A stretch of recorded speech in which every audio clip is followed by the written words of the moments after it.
Hello again, my fellow miniatures fans. Welcome to the 34th in an ongoing series of weekly video podcasts on the subject of 28 to 32mm sci-fi, fantasy and pulp miniatures for both the tabletop figure gamer and collector. I just wanted to put a shout out this week to Zach over at Tabletop Gaming News, who's put up with a lot of BS this week from various quarters on the web, and just wanted to say thanks to him for all his support.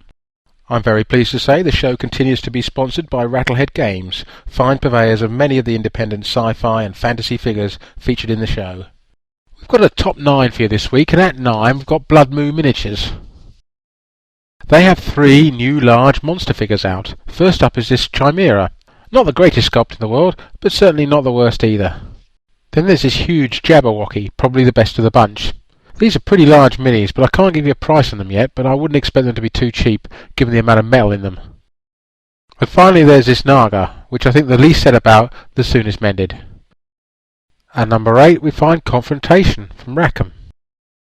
These pictures were taken at a recent convention and hence are a little bit blurry. Anyway, first up is this rather unusual unicorn. The face looks too lionish for my taste. Next up is this rather cool dwarf Battlebot or some such. Don't expect this one to come cheap. No show would ever be complete without hassle-free miniatures, and here they are again at number 7. In the middle you see Officer Nick with his riot police chums. Nick looks very Terminator 2-ish to me, and would work great as a zombie hunter type figure, I'm thinking. Anyway, but that's just me.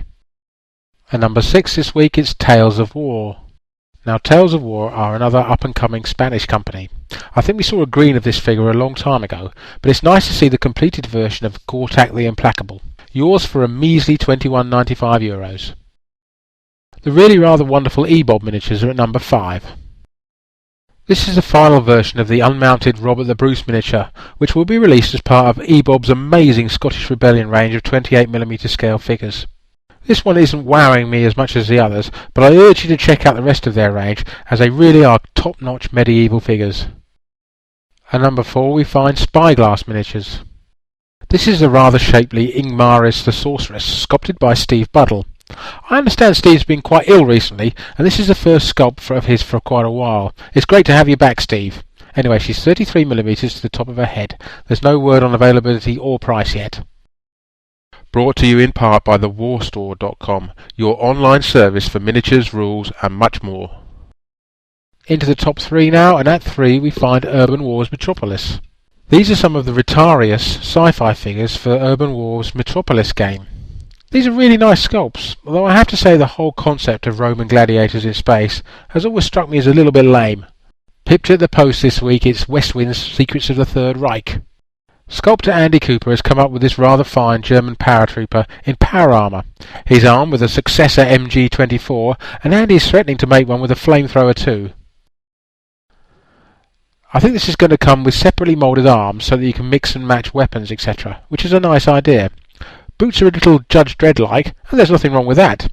I love the weird World War II concept generally, and I think that Westwind are onto a big winner here. Sponsored in part by Blue Table Painting, your first choice for an excellent miniatures painting service.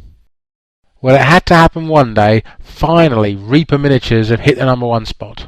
Reaper often produce, in my opinion, worthy but rather unexciting miniatures, but this week's screens are very nice indeed. First up is this Lesser Devil, sculpted by Tim Prow. It's just asking to be converted to a GW Necron Lord if you ask me. Then there's this cool Swamp Shambler by Michael Brower. How DC Comics aren't suing Reaper for shamelessly ripping off their Swamp Thing character, I'll never know. Finally we have what in my opinion is the best of the bunch, the tremendous Korgug the Bugbear Bully by John Mannell. There's just something really meaty and ferocious about this miniature that I really like. And that, I'm afraid, rather sadly, brings us to the end of another Colonel Marbles Miniatures Review vidcast. I'll see you again next week, and thanks for tuning in.